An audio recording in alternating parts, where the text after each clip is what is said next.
ایک اور موقع پر آپ صلی اللہ علیہ وسلم نے عزیزوں کو متوجہ کیا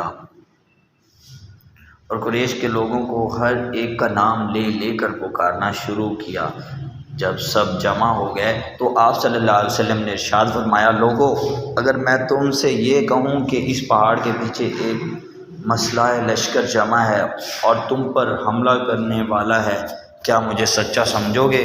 لوگوں نے جواب دیا، تمہیں صادق اور امین پایا ہے، تو جو کچھ کہے گا سچ کہے گا۔ آپ صلی اللہ علیہ وسلم نے فرمایا، تم کو ایک خدا کی جانب بلاتا ہوں اور تمہارے دلوں میں جو وہم ہے میں اسے دور کرنا چاہتا ہوں۔ میں تمہیں خبردار کر رہا ہوں کہ کفر و شرک سے باز آ جاؤ، اے خدا پر ایمان لاؤ، ورنہ تم برباد ہو جاؤ گے۔ تم اس دن سے ڈرو جب خدا کے سامنے حاضر ہو کر اپنے اعمال کا حساب دینا ہوگا۔ قریش آپ صلی اللہ علیہ وسلم کی زبانی حق بات سن کر حیران رہ گئے اور باپ دادا کے دین اور بت پرستی کے خلاف آواز سن کر طیش میں آ گئے۔ آپ صلی اللہ علیہ وسلم کے چچا ابو لہب غضبناک ہو کر کہنے لگے، کیا اسی غرض سے تو نے ہم سب کو جمع کیا؟ تو رسوا ہوگا۔ آپ صلی اللہ علیہ وسلم نے جتنی بھی باتیں بتائیں اس پر کسی نے توجہ نہ دی۔ جب آپ صلی اللہ علیہ وسلم نے بتوں اور بت پرستی کے خلاف بولنا شروع کیا تو سب آپ صلی اللہ علیہ وسلم کے دشمن ہو گئے۔ ایک دن رسول اکرم صلی اللہ علیہ وسلم کعبہ میں بیٹھے ہوئے تھے، کچھ فاصلے پر آپ صلی اللہ علیہ وسلم کے مخالفین بھی بیٹھے ہوئے تھے، ان میں سے شامل عتبہ بن ربیعہ بھی تھا۔ وہ رسول اکرم صلی اللہ علیہ وسلم کے قریب آیا اور کہا، اے میرے بھائی کے بیٹے، ہم اپنے باپ دادا کے طریقے پر ہیں، تم نے ہمارے درمیان خود ڈال دی ہے، گھروں میں جھگڑے پیدا ہو گئے، ایک شرط پر تمہاری خواہش پوری کرنے کے تیار ہیں، وہ شرط یہ ہے کہ ہمارے باپ دادا کے دین کو برا نہ کہو اور ہمارے معبودوں کو برا نہ کہو، جو کچھ مانگو گے ہم دینے کے لیے تیار ہیں، جتنی دولت مانگو گے ہم دیں گے، بادشاہ بننا پسند کرو گے تو بادشاہ بنائیں گے، ہر کام میں تمہاری مرضی ہوگی، بغیر تمہاری مرضی کے کوئی کام نہیں کریں گے۔ اس کے جواب میں آپ صلی اللہ علیہ وسلم نے فرمایا، قرآن کریم کی تلاوت کی، میں بھی تمہاری طرح ایک انسان ہوں، مگر مجھ پر وحی آئی ہے کہ تمہارا معبود ایک خدا ہے، اس لیے اس کی طرف رجوع کرو اور اسی سے معافی مانگو۔ اور افسوس ہے مشرکوں پر جو خیرات نہیں دیتے، آخرت پر ایمان نہیں رکھتے، البتہ وہ لوگ جو ایمان لائے اور نیک عمل کیے ان کے لیے بہت بڑا اجر ہے جو کبھی ختم نہ ہوگا۔ پھر آپ صلی اللہ علیہ وسلم نے عتبہ سے فرمایا، اے عتبہ، تم سن چکے ہو، اب جو راستہ تمہیں بہتر ہو وہی اختیار کرو۔ آپ صلی اللہ علیہ وسلم نے ہر جگہ جاتے اور لوگوں کو دین کی دعوت دیتے۔ ایک مرتبہ حج کے دوران رحمت عالم صلی اللہ علیہ وسلم حضرت صدیق رضی اللہ تعالیٰ عنہ کے ہمراہ معمول کے مطابق تبلیغ حق کے لیے منی شریف لے گئے، جہاں عرب کے کونے کونے سے زائرین آئے ہوئے دعوت توحید دیتے ہوئے ایسی مجلس میں پہنچے جو بڑی باعظمت اور باوقار تھی۔ چند لوگ بات چیت میں مصروف تھے۔ حضرت ابوبکر صدیق رضی اللہ تعالیٰ عنہ نے آگے بڑھ کر سلام کیا، اس سے پوچھا، اے بیت اللہ کے مہمانوں، تم کس قبیلے سے تعلق رکھتے ہو؟ جواب ملا، ہم شیبان بن سلبہ کی اولاد ہیں، ہم فارس کے پڑوسی ہیں اور کسریٰ کے زیر اثر ہیں۔ حضرت ابوبکر صدیق رضی اللہ تعالیٰ عنہ اس قبیلے سے واقف تھے، ان سب کو پہچان گئے۔ حضور صلی اللہ علیہ وسلم کی خدمت میں عرض کی، یا رسول اللہ، میرے ماں باپ آپ پر قربان۔ آپ صلی اللہ علیہ وسلم نے اجازت دی تو میں اس سے بات کروں؟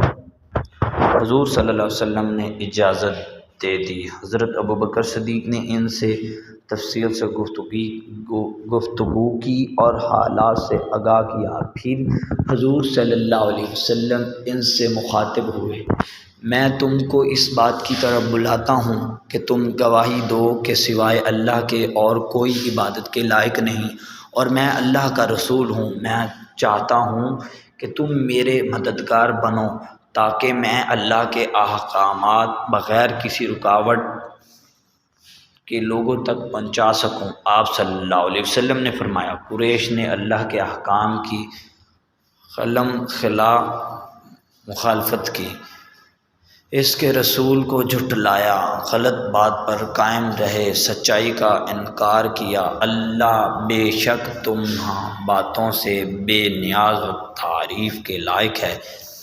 ایک شخص جس کا نام مفروق تھا پوچھا، اور کس کس چیز کی دعوت دیتے ہو؟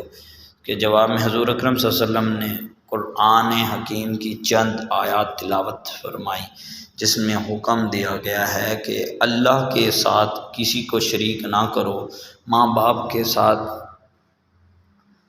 اچھا سلوک کرو، اپنی اولاد کو مفلسی کے سے مت قتل کرو، بے حیائی کے قریب بھی نہ بھٹکو، خواہ وہ پوشیدہ ہو یا ظاہر۔ جن کا خون اللہ نے حرام کیا ہے ان کو ناحق قتل مت کرو، یتیم کے مال کو ہاتھ نہ لگاؤ، ناپ تول انصاف کے ساتھ کیا کرو، اور جب تم بات کرو تو انصاف کرو۔ مفروق قرآن کریم کی آیات سن کر بول اٹھا، اے قریشی بھائی، جو تم نے سنایا کتنا پیارا کلام ہے جو دل میں اترتا چلا گیا، یقیناً ایسا کلام زمین والوں کا نہیں ہو سکتا۔ خدا کی قسم، جو کچھ تم کہتے ہو اس میں بھلائی ہی بھلائی ہے۔ جن لوگوں نے تمہیں جھٹلایا وہ تمہارے ساتھ زیادتی کی ہے۔ رسول اللہ صلی اللہ علیہ وسلم نے اپنی قوم کو راہ راست پر لانے اور برائی سے روکنے کے تبلیغ کرتے رہے۔ کفار قریش تو پہلے ہی دشمن بن چکے تھے اور کئی بار ابو طالب کے پاس شکایت دے کر گئے۔ پھر ایک مرتبہ ابو طالب کے پاس آئے اور ان سے کہا، اے ابو طالب، آپ سن رسیدہ بزرگ ہیں، ہم سب آپ کی قدر کرتے ہیں۔ ہم نے آپ سے پہلے بھی کہا تھا کہ آپ اپنے بھتیجے کو منع کریں، وہ ہمارے معبودوں کے خلاف باتیں کرتے ہیں۔ اب ہم برداشت نہیں کریں گے، آپ انہیں ایسا کرنے سے باز رکھیں یا ان پر سے دست شفقت اٹھا لیں اور ان کی مدد نہ کریں۔ ابو طالب نے رسول اکرم صلی اللہ علیہ وسلم کو بلایا، آپ تشریف لائے تو ان سے کہا، میرے بھتیجے، تمہاری قوم کے لوگ میرے پاس آئے تھے، تمہارے بارے میں بہت کچھ کہہ رہے تھے، ذرا میری جان کا بھی خیال کرو اور اپنی جان کا بھی، اور مجھ پر اتنا بوجھ نہ ڈالو کہ میں اٹھا نہ سکوں۔ رسول اکرم صلی اللہ علیہ وسلم نے فرمایا، کوئی میرے دائیں ہاتھ میں سورج اور باتیں ہاتھ میں چاند رکھ دے اور مجھ سے کہے کہ میں اس کام سے باز آ جاؤں، میں ایسا نہیں کروں گا، خواہ اس لیے میری جان چلی جائے۔ پھر رسول اکرم صلی اللہ علیہ وسلم کی آنکھوں سے آنسو جاری ہو گئے۔ یہ دیکھ کر ابو طالب نے کہا، جو تمہارا دل چاہے کرو اور جس طرح چاہے تبلیغ کرو، تم کو کسی کے حوالے نہیں کروں گا۔ پھر آپ کو اللہ کی طرف سے حکم ہوا کہ خاندان والوں کے انکار سے مایوس نہ ہوں، مکہ کے آس پاس بھی لوگ رہتے ہیں، ان کے پاس جاؤ اور دین کی دعوت دیں، اور اسی طرح ہم نے تم پر عربی زبان میں قرآن نازل کیا تاکہ گمراہوں کو خوف دلاؤ۔ یعنی اے پیغمبر، اب آپ شہر مکہ کے آس پاس رہنے والوں کو اللہ کا پیغام ملتے ہی آپ طائف تشریف لے گئے۔ وہاں ثقیف کے ذمہ دار لوگوں سے ملاقات کی اور دین حق کی دعوت دی۔ طائف میں بھی آپ صلی اللہ علیہ وسلم کے مخالفین تھے، وہ نہیں چاہتے تھے کہ آپ صلی اللہ علیہ وسلم وہاں دین کی باتیں بتائیں۔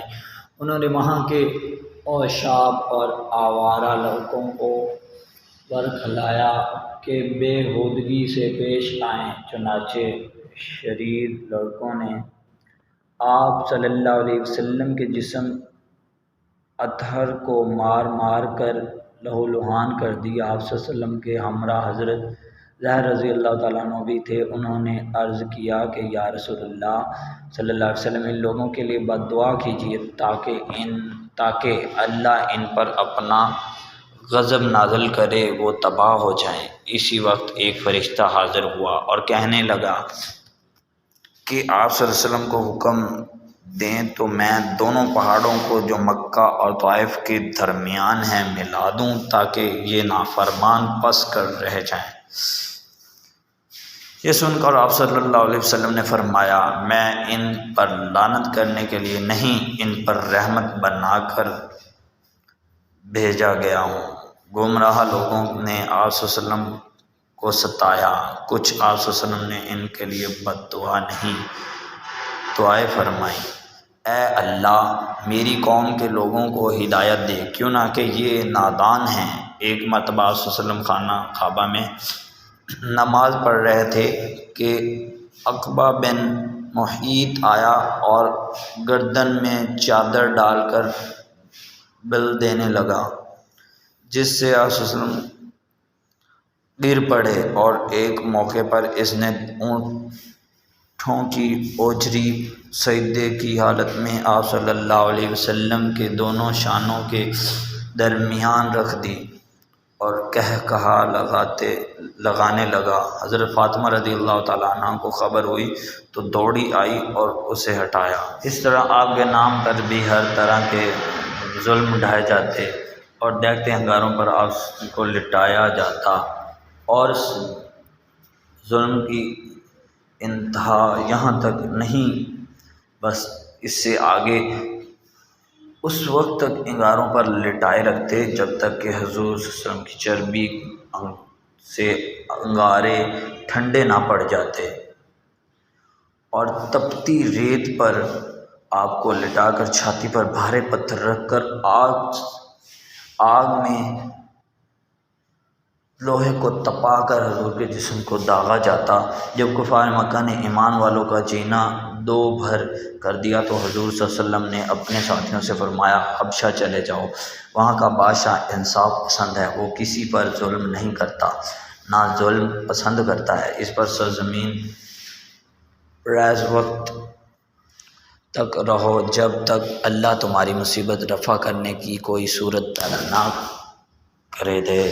اللہ کے نبی کے مشورے پر 15 آدمی حبشہ پہنچ گئے، یہاں تک کہ کل تعداد 83 مرد اور 18 عورتوں تک پہنچ گئی۔ قریش خاموش نہ رہے۔ قریش نے فیصلہ کیا کہ مسلمانوں کو حبشہ سے نکلوا دیا جائے۔ چنانچہ اس مقصد کو پورا کرنے کے لیے ایک وفد شکایت لے کر حبشہ پہنچا اور شاہ نجاشی سے ملا۔ وفد نے شاہ سے کہا کہ باغیوں کو ہمارے حوالے کر دیں تاکہ ہم انہیں سزا دے سکیں۔ شاہ نے ان سے پوچھا کہ ان کا کیا قصور ہے؟ کفار نے بتایا کہ انہوں نے باپ دادا کے مذہب کو چھوڑ کر نیا مذہب اپنایا ہے، سب سے بڑا جرم ہے۔ شاہ نواسی نے مسلمانوں کو دوبارہ حاضر کیا، حقیقت حال تفصیل سے پوچھا۔ مسلمانوں کی طرف جعفر تیار رضی اللہ تعالیٰ عنہ نے فرمایا، ہم سب گناہوں میں مبتلا ہو چکے تھے، زمین اور آسمان کے پیدا کرنے والے خدا کو چھوڑ کر بے شمار خدا بنا رکھے تھے، یعنی بتوں کی پوجا کرتے تھے، پڑوسیوں پر ظلم کرتے تھے، جو طاقتور تھے کمزوروں پر ظلم ڈھاتے تھے اور انہیں خوف زدہ کرتے تھے، لوٹ مار کرتے تھے، یہاں تک کہ ہم میں ایک شخص پیدا ہوا جس کی گمراہی دوست اور دشمن سبھی دیتے ہیں۔ قوم نے اس کو محمد الامین کا لقب دیا۔ اس نے ہم کو حق کی طرف بلایا تو توحید کا سبق سکھایا، اس نے ہمیں سچ بولنے پڑوسیوں اور کمزوروں کے ساتھ حسن سلوک سے پیش آنے کے لیے کہا، قتل کرنے کو جرم ٹھہرایا، جھوٹ بولنے اور یتیم کا مال کھانے کے عذاب سے ڈرایا، نماز قائم کرنے، زکوٰۃ دینے کی نصیحت کی۔ ان کی سچائی پر ہم سب ایمان لے آئے اور تمام برے کاموں کو چھوڑ دیا جس پر ہماری قوم ہماری جان کی دشمن بن گئی۔ ہماری قوم چاہتی ہے کہ ہم سیدھے راستے پر نہ چلیں بلکہ برائی کی طرف لوٹ آئیں۔ شاہ نجاشی نے حضرت جعفر طیار رضی اللہ تعالیٰ عنہ کی صداقت بھری تحریر سن کر ان کو اور ان کے ساتھیوں کو دشمن کے حوالے کرنے سے انکار کر دیا اور کہا، اللہ تعالیٰ کا جو کلام تمہارے پیغمبر پر نازل ہوا ہے اس کا کچھ حصہ سناؤ۔ حضرت جعفر طیار رضی اللہ تعالیٰ عنہ نے سورۃ مریم کی کچھ آیات پڑھیں جن میں حضرت عیسیٰ علیہ السلام کے پیدا ہونے اور ان کی زندگی کے واقعات کا ذکر ہے۔ ان آیات کو سن کر شاہ نجاشی بے حد متاثر ہوئے اور رو پڑا اور کہنے لگا، خدا کی قسم یہ کلام سچا ہے۔